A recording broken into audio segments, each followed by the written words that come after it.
What's up, guys? Today I'm going to make another diorama for my Multiverse display. Kind of got an assortment of different franchises over here. And my original idea was to put the movies behind the figures, kind of generally, so that it kind of lines up with where the figures are. But after making this diorama over here, I decided that, well, I've still got some foam board left, and I might as well try to make a multiverse display over here. So step one is to remove all of the figures and the backdrop that I already have. Okay, so now it's all cleared out, and the next step is to measure the base. And like I said before, this is left over from my first diorama, and so I'm just gonna cut it into the general shape of the base. So this is approximately 10 inches by 19 inches. So I'm just going to use this box cutter to mark every so often on this, every 10 inches.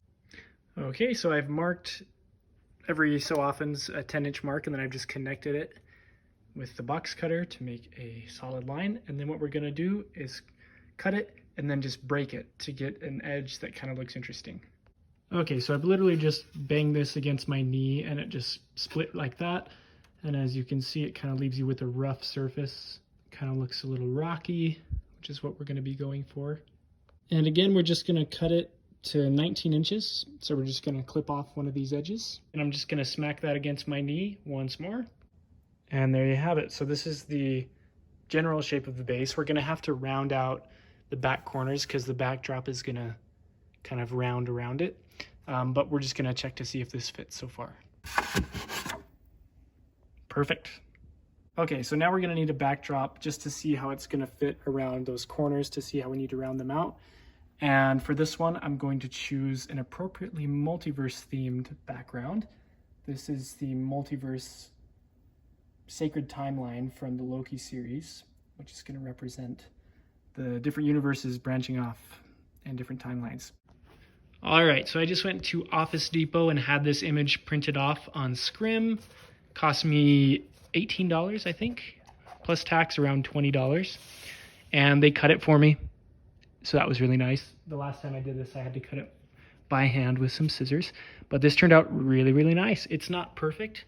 Up close, you can see some pixelation and stuff like that, but from far away, looks really, really good. And of course, before you do this, you definitely need to know the dimensions of the picture. So this is 37 inches by 12.5, and I would definitely go a little bit more than you need, especially on the height, because if the top of the picture doesn't reach the top of the shelf, you're left with kind of an unsightly gap. Oh yeah, okay, so this is coming together. I can already see how this is gonna look in the end, and it's gonna look pretty dang cool. Once you get the dimensions of your backdrop, I would definitely go a little bit less on the length so that you can get these rounded curved edges. It kind of completes the illusion that it just kind of continues on. Because if you have really sharp corners, you're going to get a shadow there in the middle. So you're going to want to have that in your mind when you're sizing out your backdrop. Then you're just going to roll up some masking tape and place it on the corners so that it lays flat. Just put it right there. Make sure it's all flush. And then the back kind of takes care of itself. Same with the sides over here. And it's looking good. For this part, you can kind of just eyeball it in the beginning because it doesn't need to be super precise. And so I'm just going to take a Sharpie and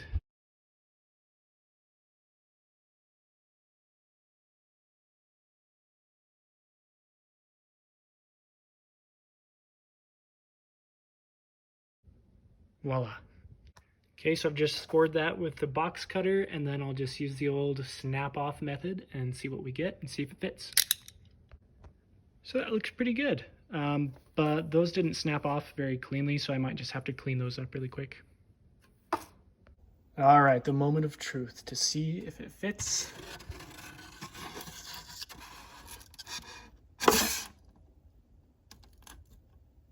Nice. It did kind of scratch it up just a tiny bit, so be careful with that. See at the very corners, but obviously that's kind of getting lost in the overall image. All right, so as we saw in Loki, the surfaces in King's castle and the thing that his little time thingy, they have this pattern of gold veins running through gray rock. So I'm gonna try to create something in that vein, pun intended, and I hope it rocks, pun intended. So step one is we gotta really rough up this surface. So I just grabbed this rock from the side of the road. It's just some broken asphalt. I'm actually using it in my other diorama. And what we do is we just rough up the surface. Kind of use different edges of the rock so it doesn't look like a Minecraft piece. And all this is kind of gonna get lost in the painting of it.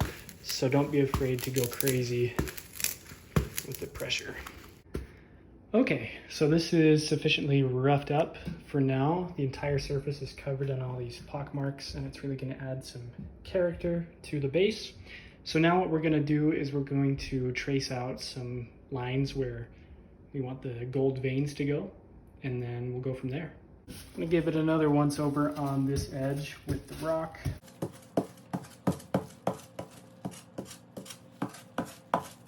Okay, we're going to be taking our gold marker. Doesn't have to be gold, it's just for the purposes of getting some ideas. And we'll just try to create some veins.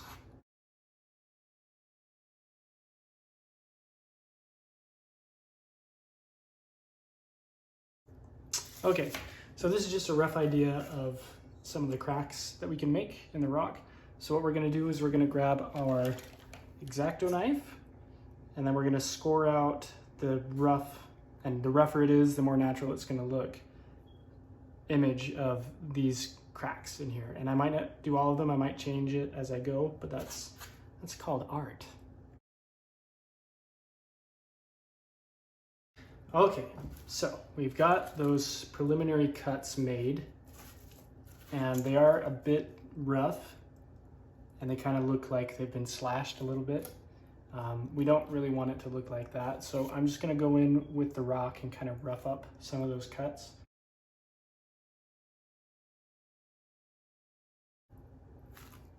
Okay, so it's looking pretty good. I think we're ready to start applying the first coats of paint. So what we're going to do is just going to mix some of this dollar store acrylic. You can find it at Hobby Lobby. It costs just $1. And this is gonna provide a matte finish to it. It's brown. I'm gonna mix it with some black. I only have gloss black right now, otherwise I'd use matte black. But mixing the brown with the black, maybe a little bit of gray, maybe a little bit of blue in there to give it kind of a asteroid space feel rather than dirt. And then we'll go from there.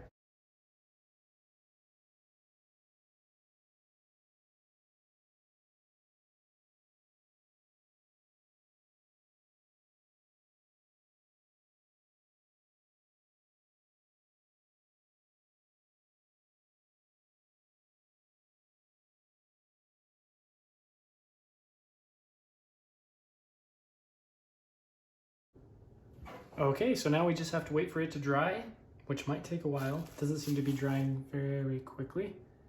I might take it outside and wave it around in the air. Okay, so it's dried off just a little bit. It's taking quite a while to dry. So while it's still drying, I'm just gonna go in with this gold marker in the cracks just to kind of get a general idea of how it's gonna look.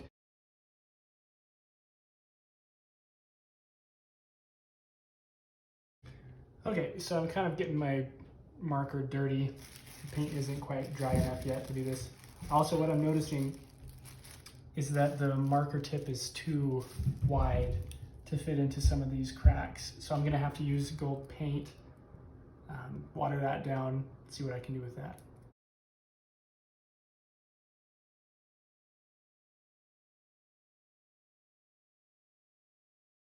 So what I've done here is just cleaned up the gold lines because I had them on both sides of the V. You know, I cut out the little cracks and there's two sides of them. But what I decided to do was just paint one side of them. So on the other side, it's not painted.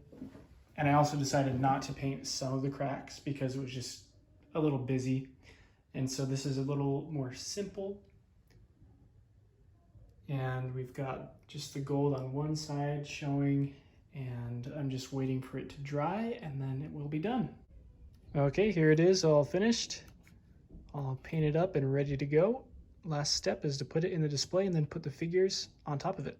One other thing, I just drilled a hole with an X-Acto knife in here so that Spider-Man's stand can fit inside it, because that big base is kind of going to disrupt the illusion.